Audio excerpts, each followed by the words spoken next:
everybody, I'm back with another video. This is Nakia. This is my friend April right here. Hi. Yeah, so today is January the 1st, 2025. Happy New Year. Happy New Year's. I hope everybody had a good one last night. Didn't have too many hangovers and nothing like that. Brought it in, with the best spirits. Yeah. And, goals. You know what I'm saying? And positivity. Yes. So today's it's a new year. Yes. New things. The first day of the year. New celebrations. Leave that old stuff behind. Don't bring nothing with you that is not allowed to be here. That's right. If it was holding you back in 2024, don't bring it to 25. Don't Just bring let it go. It ain't worth it. 25, we gonna thrive, okay? Mm-hmm. And so basically today we wanted to have a conversation and talk about some, things that we all dealing with here in the world, you know what I'm saying? Jobs, inflation, food costs done went up, medical, healthcare, just all that, you know what I'm saying? I think I mentioned it in the life situations, anything that's relatable that we can touch on. That we all affected by in any way, shape, or form whatsoever, which I think we all are. So yeah, I just wanted to talk about. We want to talk about it. So I think I mentioned like a little bit about in a video or two ago that a couple of months ago I got laid off from my job that I was at for 2 years. Out of nowhere, just one day going to work and they call a meeting and next thing you know you ain't got no job no more. And it's crazy. Right before the holidays, I got laid off November the 7th and they only paid us through November the 8th. And then after that, they said that, well, you can always apply for unemployment and you can, get COBRA, which is the medical that you got to pay $700-800 for out your own pocket after you just got laid off. Like, you really can afford it. You know what I'm saying? Like, after you just laid me off, you telling me that I got to quadruple my expense on healthcare just to keep what I had when I was here. And I ain't even got no one person. Yeah, one person. That's not even a family if you had dependents on it. But, let me touch it. I'm gonna get that out. I'm jumping ahead of myself. But anyway, yeah, that's crazy. You know what I'm saying? Anyway, so I was with a company for 2 years. The company's called 90 Degree Benefits. It was a TPA here in San Antonio. Basically, it was a TPA that took care of self-funded businesses. Businesses who were self-funded. They provided medical insurance and dental and vision insurance for their employees. So self-funded businesses that took care of those benefits for their employees, and we took care of their medical claims, authorizations, credentialing, whatever. We took care of it for them. And so the company that I was working for, I was there for 2 years. It wasn't, the best work environment, as every work environment. You got your pros and your cons, right? I think that it was a lot of preferential treatment there. Management was on some bull a lot of times, it was overworking of a lot of the employees because they refused to hire adequate help to handle the workload, which caused them to lose groups. And being as though they lost those groups, they lost money and they had to let a certain amount of people go in November. But they lost these groups like in I think it was the end of June. And I noticed that some people was leaving and buying, getting other jobs like the account executives and stuff like that. But yeah, nobody really was speaking too much of it. Everybody thought everything was gonna be good. They had new groups come on, so the money was still flowing in, blah blah blah. But yeah, just one day on a Monday morning, it was a Thursday morning. Yeah, it was a Thursday morning, middle of the week, right before Thanksgiving. They want to call a Teams meeting and pretty much let about 23 people know that they no longer had a job no more. And just out the clear blue sky, we lost these groups and we can, do whatever excuse they came up with. And so we basically got let go, and they only paid us through the following day.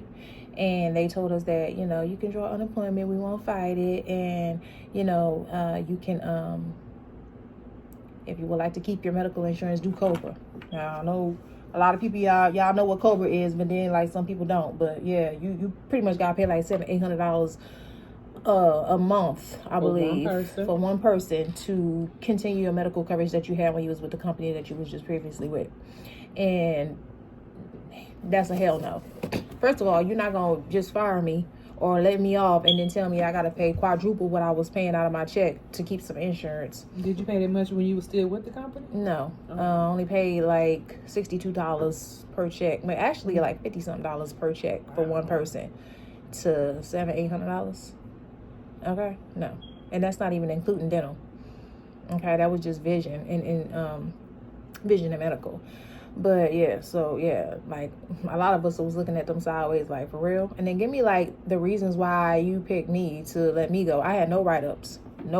I was there for 2 years. I pulled my weight. I did my work. I didn't get no complaints from none of my supervisors. And mind you, like 2 weeks before that, I had just got a raise. So if I was doing so bad, why would you give us a raise? Why would you give me a raise? Some people didn't get raises, you know, and some people out there who was doing worse than me and others who got laid off, they still kept their job. But you know what? It was a blessing in disguise because, like I said, they don't like to hire people to help handle the workload. So now those little people that's there, they still got to handle all that workload minus us that's not there to help them. So they got double the stress, double the workload, and they still probably going to lose more groups because they can't handle it, and their jobs are not secure. So, I mean, when you look at it, I mean, when God shuts one door, I feel like, you know, it's for a reason. Didn't need the stress for the holiday season. But at the same time, you know what I'm saying? Just to let people go, you know, and that's their only source of income. And it was a lot of them like that. They only source of income. They ain't got no wife. They ain't got no husband at home helping them pay their bills. They got kids, you know what I'm saying? They got rent coming up. They got car notes. They got whatever they got. Food, ain't on food stamps, because when you're working at the job, they tell you make too much, so you can't get no food stamps. You can't get no help with food stamps, even though food costs is going up out the sky. You know what I'm saying? So it's like, you know, you just can't win for losing a lot of people out here, you know. So for them to do that, I think that was real shiesty. Like I said, 90-degree benefits, they on some bull crap. But at the same time, listen, I'm happy I ain't there no more because I have been less stressed. A lot of people over there doing the work of them and their damn boss and their boss's boss, and they ain't getting paid what they should be getting paid. And they going home, not paying attention to their kids, putting in work on a computer that they bring it home from work because they haven't completed it. High blood pressure, stress, and their family is missing out on their time because they sit up here trying to please an employer and meet numbers. That wouldn't even give a damn if they lived or died tomorrow. They'd be replaced just like that. I'm just saying. And I know somebody like that. I ain't gonna name her name, but I know if you watch this, you know who I'm talking about. You know I'm talking about you. Okay? But anyway, yeah, and that's a whole nother thing. But then it's crazy because, like, when we got laid off, I heard through the grapevine that people, you know, the bosses went back and they was talking to the employees that were still there saying that, yeah, a lot of people that got laid off, they had write-ups, they was calling in late, they had you know, they wasn't performing at the best. All those are lies. My boss couldn't pull up no damn write-ups. She couldn't pull up no damn occurrences. She couldn't pull up nothing. What she could pull up is that they just gave a raise. What she could pull up that all my work was clear in my box. Like, she could pull up all that. But at the end of the day, they gonna say what they want to say to those people to keep them there, to make them feel like they secure when they really not. So if they smart, they'll be looking for another job too. But yeah, it's just crazy because, like I said, I mean, how it leaves people to live. It leaves people out there in the wilderness. It's always good to have more than one income. I have noticed that it's almost damn near good to have maybe 3. Have you some residual income coming from somewhere? Because the reason why I never say boss or whatever, because I ain't got no boss. Shit, I'm my boss. You my employer. Because it's just like, for the one, I ain't gonna say all of them, but for some of them, for the ones that I have worked with, it seems like you're more about yourself. Like, for instance, they want you to give them a 2-week notice. Why do you want me to give you a 2 weeks notice when you sit up and tell me something that takes you less than 15 minutes if you don't want me as your employee anymore? So and it alters my whole fucking life. So no, I don't think that's right. And also for jobs that are giving out health care that want to charge, even if it's $75 per check, I could be doing that. I could be using that for something else, because look at the taxes that come out of your check, and let's say you got $75 per check that comes out, and it's even more than that if you got dependents. So it's like, I really understand why people want to work with themselves. Entrepreneurship is not for everybody, but I could see at least dipping your hand into it to see what you feel about it. You know, don't just knock it, because it's something out there for everybody, and that may just be something for you. You just gotta actually try it. My biggest thing with money, baby. Most of the employees that I've worked with is like, either they're not offering healthcare, or I try to get healthcare with the marketplace, and they're still like, okay, this is going to be $362 a month. And it's just like, damn, I came to you because I needed help or whatever. The employer, let's say they may be charging $75 more. So why? I mean, at least ask me, hey, you know, what can you afford to pay, instead of just telling me this is what you qualify for. So it's like, if you make, let's say $18 even, you know, $20, $25, I mean, it's like they're always looking at, you got the money, you can pay it, but what about your other things in your lifestyle? Other bills that you want to keep up. But healthcare is out here costing. We can go to other countries and, you know, be seen for free, and maybe even see a better doctor or nurse, because a lot of times they be them nurses that be doing the work anyway. So that's my biggest issue, healthcare, because I have needed healthcare since I was 11 years old. I have epilepsy. I take a medication I got to take for the rest of my life. It is not an option to not take it. It is not an option to not go see the neurologist, especially if I have a seizure. So you're up here telling me I got to pay all this for my healthcare to make sure that I live. And I'm going to pay it because I want my medication, but it's like I'm almost better off, you know, using another type of service or something to get my medication than paying for healthcare, because it's just too much. I don't have to go to the ER that much, but it's just like, what are you paying for through like healthcare, your job? Well, I got the marketplace right now. I have Aetna, so that's who I have right now. But even the thing with Aetna, for me to get like the monthly allowance, I had to make within a certain amount to even get that allowance. So I was just like, oh my God. So when I redid my application, doing open enrollment, you know, I started making more. So they were like, basically not gonna be qualified. And I'm just like, damn. I know, man. Are you serious? Can't I mean, I think it's like you want a raise, but it's just like you scared to get a rise. Said, more money, more problems. It's kind of like they're keeping you in a feeling like you in a stuck position. Yeah, they want to keep you stuck. And then we got eggs up here, and I'm an egg eater every day. 18 count of eggs were like $7 and some cents in Walmart, and it's like, dang, I need a chicken coop. Because, you know, I can just get my eggs for free. Shoot, they may be double yolks. Yeah. It's like, this is ridiculous. And don't be a milk drinker. Shoot, that done went up. Everything went up. Meat. I went in the grocery store because I'm like, okay, you know, I'm gonna cook roast for Christmas dinner, you know, but Christmas dinner was only gonna be for one person. But I saw the price and I'm just like, shoot, I'll fry some chicken. Yeah. I mean, because stuff is getting high, ridiculous, too high. And it's like, that's what I do, miss about Mississippi. I could just get my gun and go kill me something, gut it, and eat that. So, I mean, not really. I don't really want to do that. But there was a time where there was an option. But so, it's ridiculous, these prices. Exactly. So that, I mean, come on now. Like, you know, you laying people off. They got all these skyrocket prices going up on food, going up on gas, going up on the cost of living. And, you know, how you expect people to live? How you expect people to pay their bills if, you know, you put them in those situations? You know, at the end of the day, it's like, you really can't win for losing. Like, you really don't have an option but to get a second income, a third income, some type of, you know, alternate way to make some money on your own. Hustle, whatever you got to do, whatever your talent is, push it out there, you know, promote yourself, do something. Like, try to be your own boss or try to get another income. Just see what you're good at. You know, even if it's, you know, designing shirts or making fish plates or something like that. Just see what you're good at. So the income that you have by an employer Can be I supplemented. mean, it can be, yeah, they can dictate that. They can take that away from you. But if you have a skill, a craft, something that you know how to do yourself, you're always going to have that. And you can always get better at it, and you can set your own prices.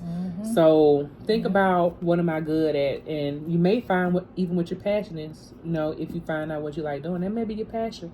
I mean, I know me, I'm the type of person, I'm always like, what's my purpose? What's my purpose? And a lot of times your purpose is your passion. So tap into it. Find out what you're good at. Yeah, tap into it. Yeah, it can help you, and it can help somebody else too. Yeah, man, because these people don't care about us. They don't care about us, so we gotta care about our own selves. Like I say, 2025, we're gonna thrive, okay? And you know what I'm saying? That's at all costs, because can't be out here ass out talking about you done got laid off and looking from left to right and can't find nowhere in sight, no help, no nothing. You know what I'm saying? Take a month just to get on some food stamps if you need some food stamps. You know what I'm saying? It take, you know, a month just for them to look at your application if you need to get medical insurance. You know, depending on what state you in. I know here in Texas they do not make it easy. But if you got like 6 kids, whatever, I bet you get some food stamps. Yeah, but they still gotta look at the application, and hopefully you get some emergency ones. But the next month you gotta supply all this stuff that they want, blah blah blah. But it's just like, you really shouldn't have to go through that, and then you have to meet income requirements. You know what I'm saying? You know, a lot of that stuff they be asking for, they can pull it up themselves. Then they asking you, can you get it?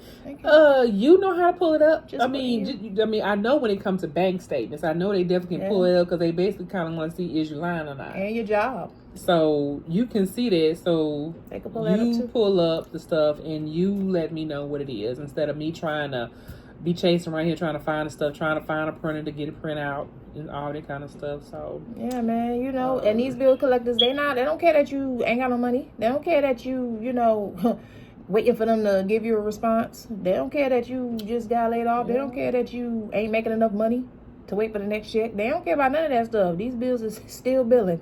They still sending them, and they still adding on late fees.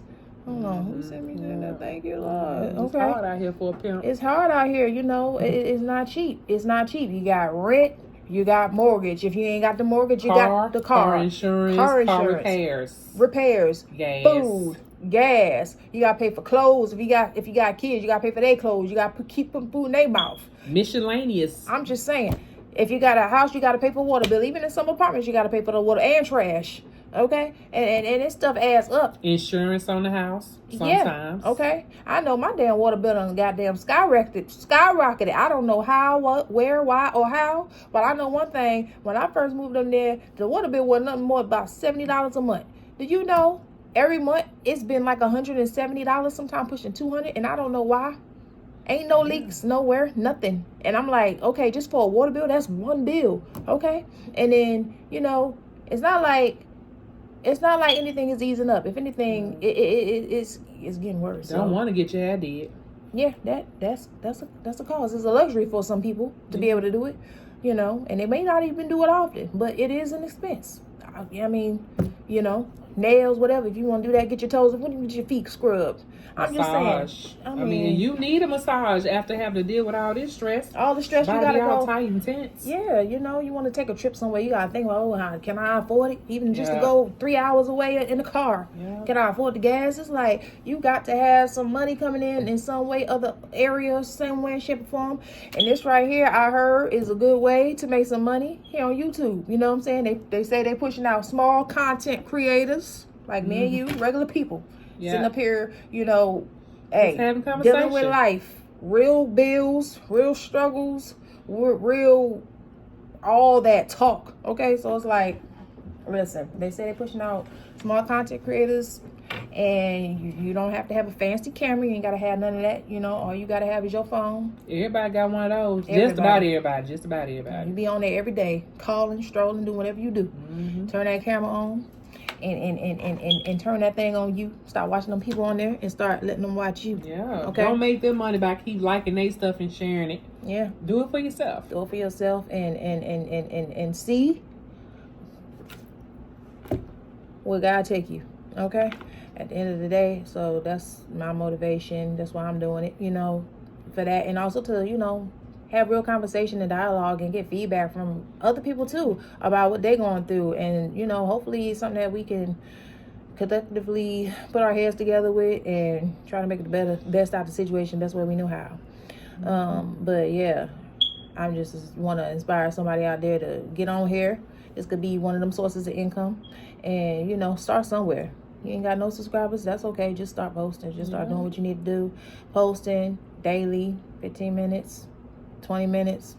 Talk about your life just like I'm talking about mine. You got time. I mean, we sit there in front of the TV for that amount of time. We scroll on our phone. So you got time. Just take that time to invest in yourself. Invest in yourself. Last lifetime. That's right. And, bump these people out here because they don't care about us. They don't care about us. We got to care about ourselves and each other. Okay? Yeah. But at the end of the day, hope everybody having a good day. Hope everybody having a good new year.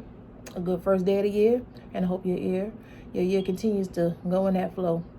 You got something to say? Yep, and in the words of Glorilla, at the end of the day, the MF day gonna end. It's gonna end, baby. Let it end on a good note. As best as you can. Don't let these people out here steal your joy. Because I refuse to let them steal mine. Yep. Y'all have a happy day. Yeah. Happy New Year's. Happy New Year's. Bye.